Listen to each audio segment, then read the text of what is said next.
This video is brought to you with support from my patrons on Patreon. Hey everybody, it's Jimmy from the DIY and Digital, and today we are building the Benchwork for my new model railroad.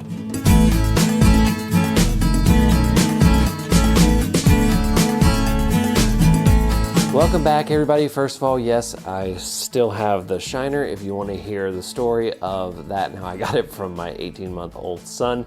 I have that in last week's Coffee and Trains linked right up here.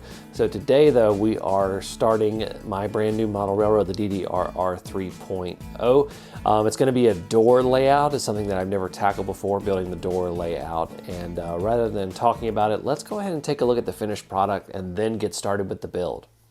Here is what we are going to be building today. It is going to be an in-scale layout on a hollow core door with two lower shelves for storage.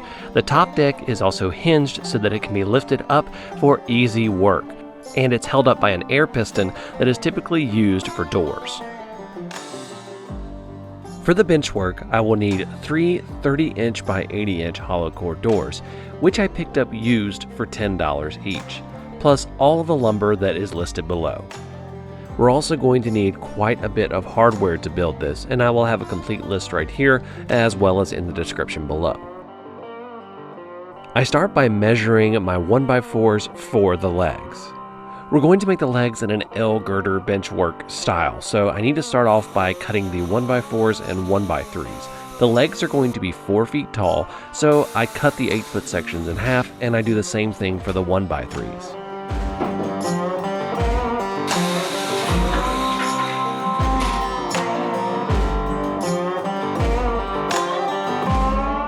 To put them together, you're going to need some clamps to hold them while you secure them. I start with a bead of wood glue on the edge of the 1x4. I then stick the 1x3 on the bead of glue at the edge and clamp them together to hold them.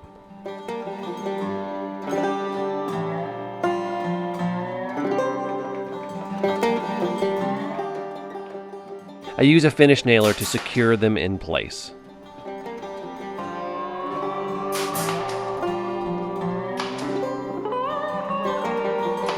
I then repeat the process for the remaining 3 legs.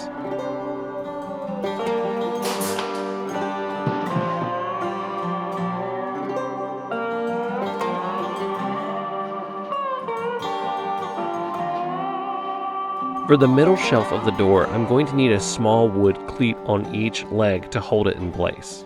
I mark the spot 2 feet up the legs, and then I mark my ups and downs so that I have my orientation correct. I make the cleat out of a 1x2. They don't need to be large. A 2-inch by 2-inch cleat will work just fine. I then align and glue them, and then fire a few nails in to secure them.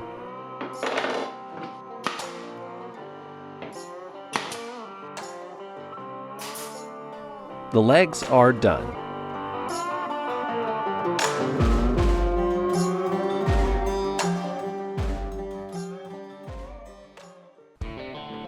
Now it's time to begin putting the table together. I'm going to start this by attaching the legs to the bottom door shelf. I'm doing this using wood screws, and this requires 4 screws per leg.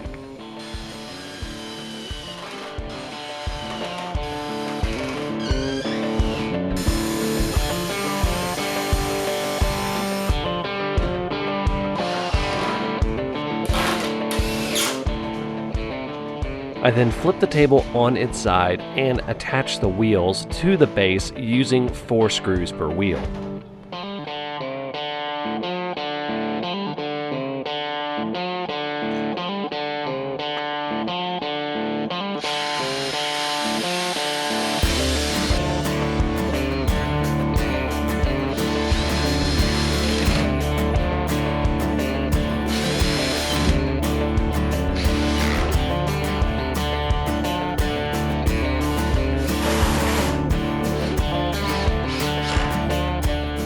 Now I can finally place the table on the floor.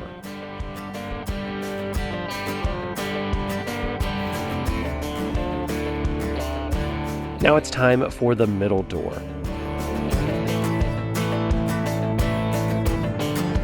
I position it so that it is resting on the cleats. and once again I attach it with 4 screws per leg.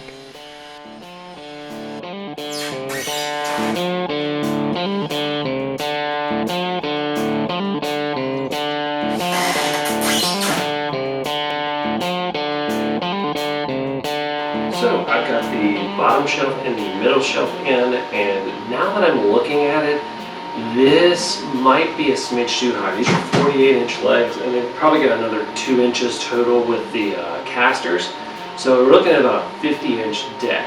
Now, originally I planned this to be tons of module space and all that kind of stuff, and really to be a good viewing height, but I really think that this might be about 6 inches too tall. So what we're going to do is we are going to cut off 6 inches off of each leg. Now this does require some precision cutting, so when you're building this, if you do not like this height, go ahead and cut the legs to 42 inches rather than 48. But since I've already cut these to 48, I'm going to show you guys how to cut them down. I mark 6 inches on the legs and then place my square so that I can align the saw blade to the 6-inch line.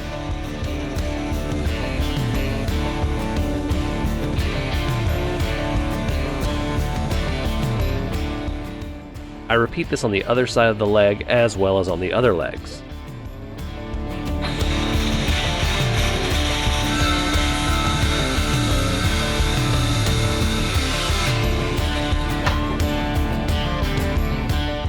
It's now time to start marking, measuring, and cutting the top deck supports.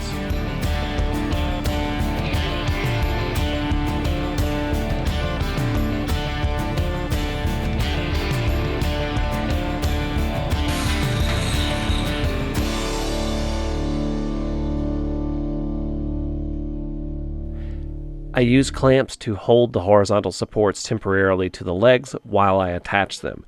I check their level and then screw everything in place.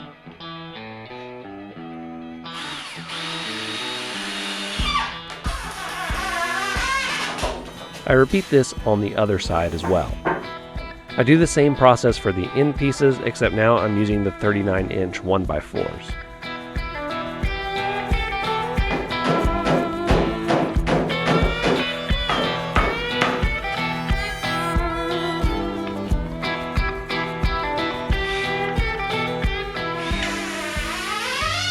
I then put additional screws into the supports to secure them to the legs.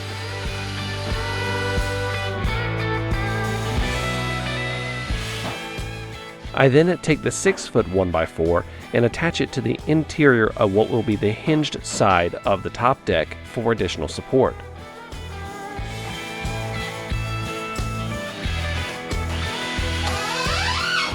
I then grab a couple of pieces of scrap wood and put them at the corners of the opposite side of the hinged side for support. Now I can finally place the top deck.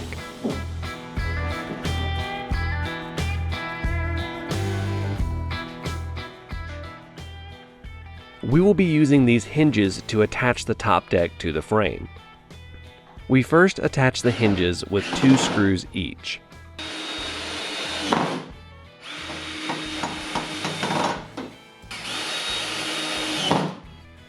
We then lift the deck to make sure that it lifts evenly, and then put the remaining 4 screws in each hinge. Now it's time for the support of the hinged deck. I needed a way to be able to hold the deck up easily when I was working on it, so I decided to use an air piston from a screened-in door. This has an easy one-handed lock and unlock mechanism and will slow the descent back to closed. We start by attaching the frame mount of the piston to the support that we placed on the interior of the hinge side.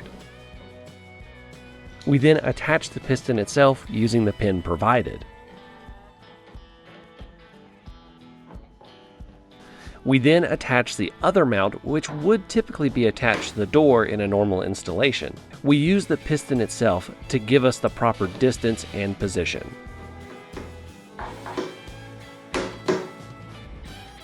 Now we can test it out.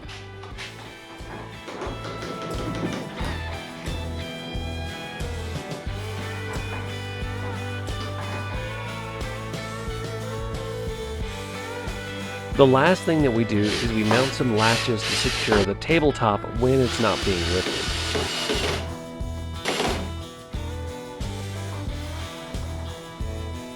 And there's our benchwork.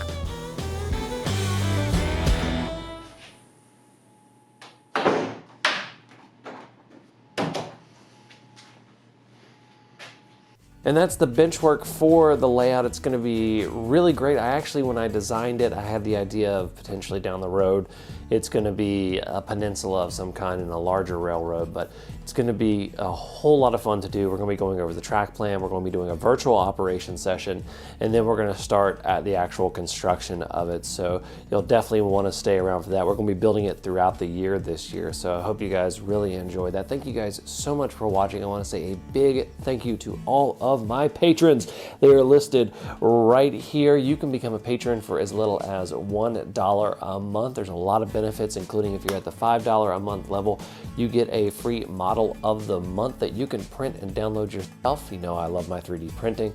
So thank you guys so much for watching. Until next time, I'm Jimmy from the DIY and Digital. Stay safe, be kind, and happy railroading. Yeah, shiner. Doesn't really hurt. It's definitely more annoying than hurts. God, it looks so bad in the camera though. It's swollen up just enough to make my vision just slightly, like barely distorted, and it's just, I can tell the difference between my two eyes, and it's really annoying. What are you gonna do, kids?